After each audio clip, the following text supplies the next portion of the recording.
Morning folks, I'll just get you up on the big screen.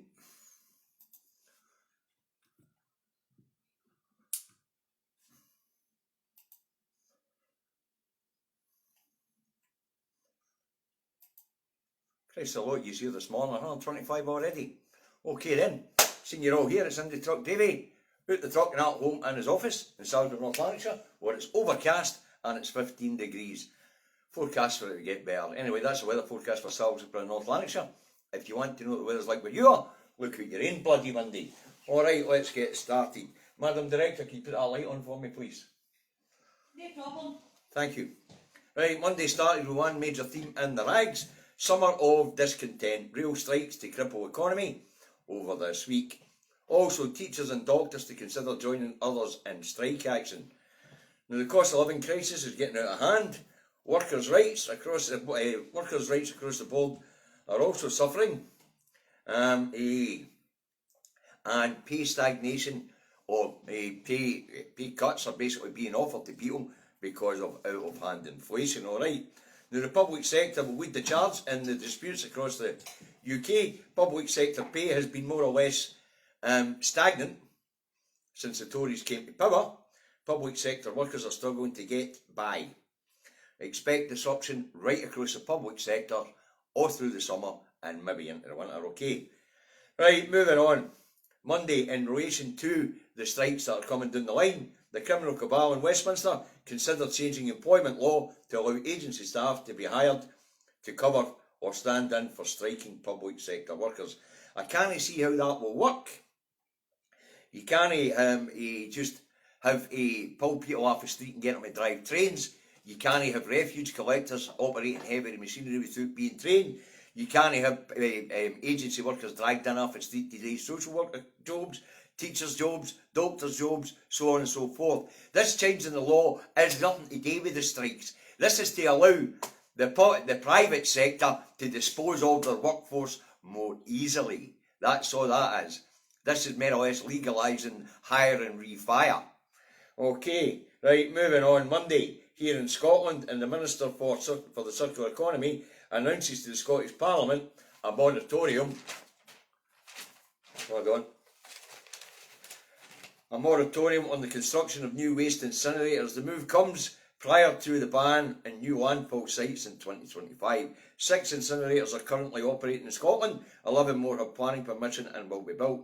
The moratorium will work in the same way as the fracking moratorium and the nuclear moratorium, with councils being instructed not to grant planning permission for new incinerator plants. Ms Slater said the move was in line with the Scottish Government's plans to move to a circular economy and to help meet Scotland's net zero plans by 2045. Okay, now, Scotland's got a big problem with waste disposal, especially at this point in time.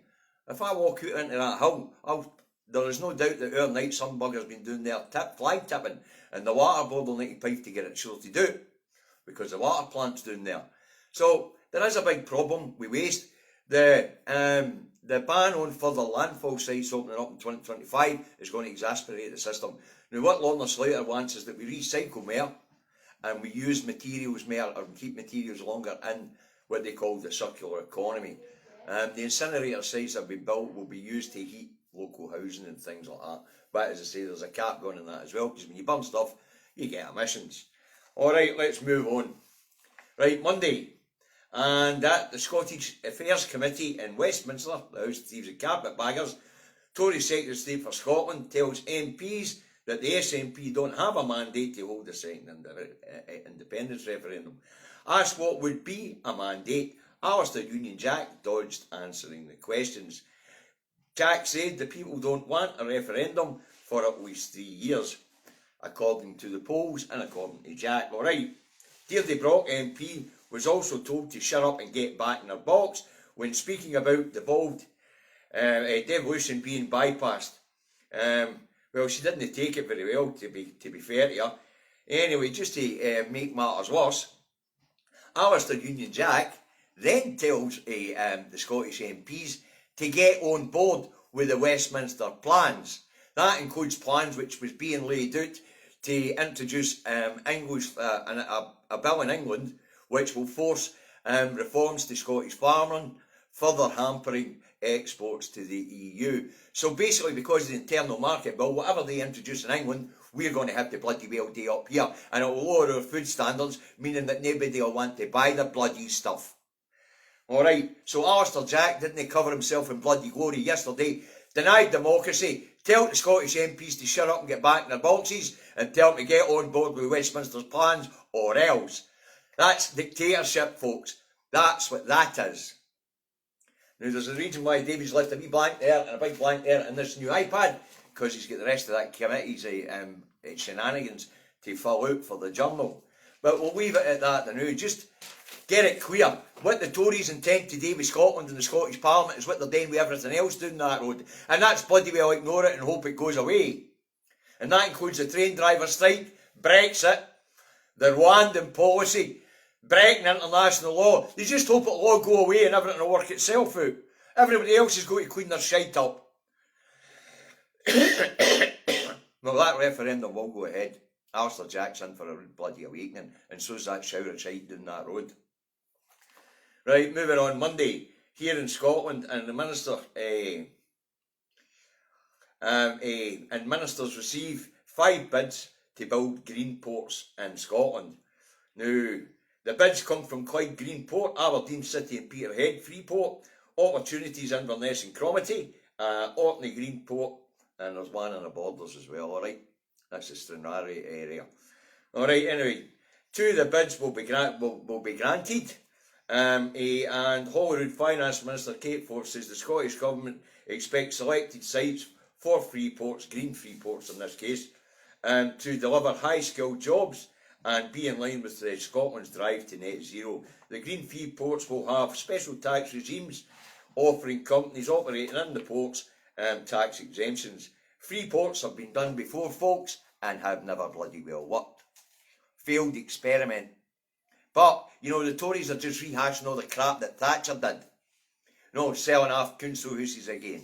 You know, free ports, a free market economy, undermining the labour markets, undermining the law. Like I said, I have to say, Thatcher wasn't quite as big on breaking the law. She did try to break a treaty with the EU, but it worked itself out. Right, anyway. So there you go, free ports. That's the economic answer. Free ports, in other words, take more money out of the exchequer, less for public services, and of course what we know about free ports is places like Glasgow City will lose out because work will move from Glasgow City into the Freeport Greenport area where there'll be tax exemptions for the companies to operate. So they don't create employment, they just move it from one area to another. Right, moving on. Monday. And doctors warn that care shortages could overwhelm the NHS. Home care and care staff and care homes are stretched to the limit, apparently. Right, now this leads to something called bed blocking, folks, which isn't great. That lowers capacity in the NHS. Now, we already know 740 odd beds are being taken up with COVID patients at the moment. You compound that with not being able to send people back to their homes for care and community or back to care homes for care, then you're going to have a big backlog in the NHS, and that's what doctors are talking about. That's where the pressure points are coming. Now, the Scottish Government says they're making record investment in social care, but building of the new care service Scotland will take time. Go and remember, folks, people who do home help and things like that, they are so badly paid and it's such hard work. It's more a vocation than a job. Getting people to get into these positions is very difficult. That's why with a lot of Eastern Europeans doing that sort of work, they seem to have an aptitude for it more than our own people do. Okay, right, moving on. And Scottish Environmental Protection Agency issues water warnings, and the Scottish borders. SEPA moved the borders onto level 3 of the water scarcity warnings scale. There are 6 levels of alert. The borders, Aberdeenshire, Angus 5 are now on are out, no, try this again, now all on level 3 alert, which is actually called alert. It starts at normal, it goes to dodgy, alert, sufficient problems, real problems, and no data because it's that bad they can't compile it. So that's the 6 levels. Anyway, all the way down the east coast of Scotland, they're on level 3 apparently. So there you have it. They're telling companies who draw water from rivers and things like that to cut it back. Alright, and they might be thinking about hose ban in the borders. There you go. Right, moving on. Scotland been on off water. Christ, it doesn't stop bloody raining. What are they talking about? Sometimes I think they make us piss up, you know that. Right, moving on Monday, and it's reported that that 386 drug driving cases to be abandoned. Now the problem seems to be that the forensic labs are struggling to cope with the amount of people being tested for drugs. The Scottish Police Authority planned to process 1,000 blood tests per year from those who had been squabbed for drugs, but demand for the test has doubled. That many people getting out their heat and getting behind the wheel. They just don't have the capacity. Now the 386 cases were dropped because tests hadn't been conducted in the allotted statutory 12-month period. The Scottish Government is investing £1 million to increase capacity within the Scottish Police Authority, and it's also allowing some outsourcing to approved private labs. Scottish Police Authority Chairman Martin Evans said that 7% of drug-tested drivers' cases were dropped. Okay. Right, moving on. Monday, BBC Pravda in Scotland continues to try and make a mountain out of a molehill over the Patrick Grady story. Amy Callaghan apologises for encouraging SNP colleagues to support Mr Brady when he was accused of sexual misconduct. This comes in light of a recording of the meeting which it's fallen into the hands of the Daily Mail. Alright. Mr Grady, a proposition, the junior member of staff, the UK Parliamentary Standards Committee found Mr Grady had broken standards and he was suspended from the Parliament for 2 days. He was also suspended from the SNP parliamentary group for 2 weeks. No, sorry, 1 week. Anyway, meanwhile, while there's a mountain out of molehill being made out of this misconduct thing, where he propositioned some junior member of staff, Tory MPs have quit after conviction for paedophilia, another quit for watching porn in the Parliament. This has led to 2 by-elections in Wakefield and Tiverton, and the Tory MP for Romford has been told to stay away from the parliamentary estate while being investigated for rape. It's funny how Mr Grady propositioning a 19-year-old is bigger news than rape, watching porn, and a Tory MP having to quit because he was done for paedophilia. Unbelievable how the press works here, isn't it? Right, moving on. Monday, and Public Health Scotland published a report saying alcohol deaths 5 times more prevalent in poor parts of Scottish society. Davy says, tell us something we don't bloody well know. When you're living in abject poverty, people tend to self-medicate to escape reality. That's why in the poorest and most deprived parts of Scotland you have raging alcoholism and drugs. That's just the facts of it.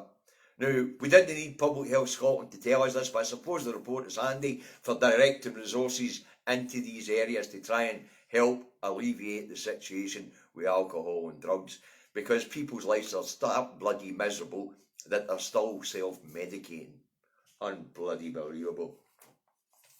Right, moving on. Monday, down that road, in the House of Thieves and Carpetbaggers, Labour Shadow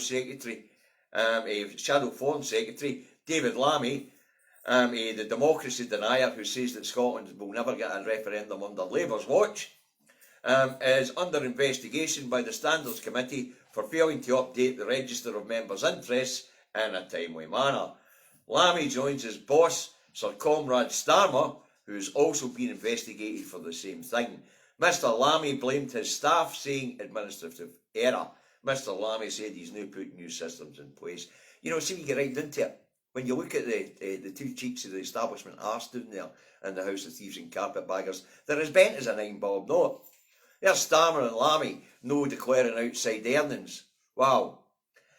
Also down that road, Transport Minister Grant Sharp tells the Commons that the rail strikes were the trade union's fault and that the public won't be hoodwinked, whatever the hell that means. Nope, Mr Sharp.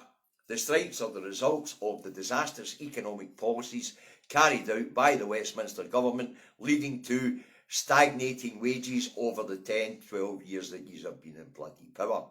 And now we've got rampant galloping inflation, meaning that anything less than an 11% pay rise is a pay cut. How you can blame the trade unions for the situation created by the government, I have no bloody idea, but it appears that the idiot Grant Sharp has the brass neck to have a go at it. Right, moving on. Monday, and the conflict in the Ukraine continues. Putin's push in the Donbass region continues. Progress is slow, and when I say slow, I mean metres per day. Right, now it's been reported that Russian troops are running low on ammunition. Don't know if that's the truth, but hey you can't fight if you've no bullets in your gun. That's a good thing. Putin's troops are advancing, but as I say, we're talking metres per day. The Ukrainians are putting up a plucky fight, but Putin wants the Donbass, he'll get it. Alright, so that's what I've got for these guys. I hope you found it entertaining, I hope you found it informative. Let's have a look and see what the rags have got to say this morning, shall we? Let's see what the rags have got to say. Scotland's papers. UK runs into buffers amid biggest rail strike. The Times has Britain runs into the buffers. Rail strike today. 90% of ScotRail services are down, and that's nothing to do with the Scottish Government or ScotRail. You can put that squarely at the door of Westminster because it's Network Rail. Alright. And the Daily Express has Boris, time for sensible pay deals to ease cost of living crisis. The loony right-wing rag is right behind Bojo again. And the Scottish Daily Express says Mr Johnson has warned that the rail strikes risk harming the whole nation. He has called for sensible pay deals to ease the cost of leave the cost of living crisis, the paper adds. Listen, let's get right down to this. When the rail network clogs up, then the whole of the economy suffers. That's the whole point of the strikes. You bring them to the bloody table when you bring them to their knees. Okay, the Daily Record has end of the line as Tories block deal. Scotland enters weeks of real chaos as US government is accused of preventing an agreement being reached. So it appears the Tories are actually interfering in the negotiations to get the rail strikes sorted out. Now, the unions have said that the Tory ministers actively prevented a pay deal which would have prevented strike action, according to the Daily Record. So there you go. They're actually preventing offers being made to these people. Right, the Daily Telegraph has PM, unions harming those they are meant to help. Well, there's something called solidarity. If people can't get to the work because the trains are no moving, then they should take it as industrial action and stay at home. And according to a report, seeing a GP remotely is greener, says NHS. Well, of course, as you don't need to get a bus or drive to the doctors unless your surgeries are within walking distance. The Metro have. It's all going a bit local. Mayhem for commuters as rail strike starts today. 11th hours talks fail as 3% pay increase rejected. 3% pay increase. Inflation's running at 11% and they're offering 3%. Mental. Right, anyway. It's all gone a bit local. The Metro says, leading on the same story, it quotes National Union of Rails, Maritime and Transport Workers Chief Mick Lynch, as says the strikes will run until we get a settlement that's acceptable to our people. Right, the Eye has number 10 plans to tear up limits on city bosses' pay. There you go, pay cuts for everybody except for those in the city, yeah. In other news, the Eye leads with a report that Downing Street has asked ministers to ease restraints on top city pay to show overseas companies the benefits of Brexit. The paper says the move could prove controversial during the cost of living crisis. Ian, I'm quite aware of what's going on in France, but I'm more interested in what's going on in this rock right now. Right, the Scottish Daily Mail has now sex pest MP triggers SNP civil war. MP's astonishing U-turn and apologies to Savage's party for compliant failings. Second MP condemns significant problems. Victims set to take legal action. This is the Patrick Grady story. Alright, as I say, Amy Callaghan apologised for offering support. At the time the guy was accused and hadn't been found guilty of anything. And he propositioned a 19-year-old staffer not a wise move, but not exactly what you would call sex pest. Mr. Grady's a single man. This is what we call blowing stuff out of proportion. As to the person who was a proposition by Mr. Grady, they're now thinking about suing the SNP. I don't see that standing up in court because Mr. Grady would have been acting as an individual and knows the whole party. Right, the Scotsman has. SNP faces legal threat from alleged harassment victim. Alleged harassment victim, isn't that interesting? And Ian Blackford has been urged to explain the SNP's handling of sexual harassment allegations as the victim at the centre of the Patrick Grady row says he's considering legal action against the party, according to the Scotsman. I've just explained Mr. Grady was acting in a private capacity. He was propositioning somebody sexually. Nothing to do with the party. That won't fly. If he wants to sue, he's going to have to sue Mr. Grady. And apart from that, there's researchers and staffers are all hired by individual MPs, no the party. Right, the Herald has staff accused of cheating colleagues to build and repair their own homes. And this is a story about the new Motherwell College. Apparently, lecturers and staff there were taking materials to repair their own houses. And this is in startling claims set out in a leaked report.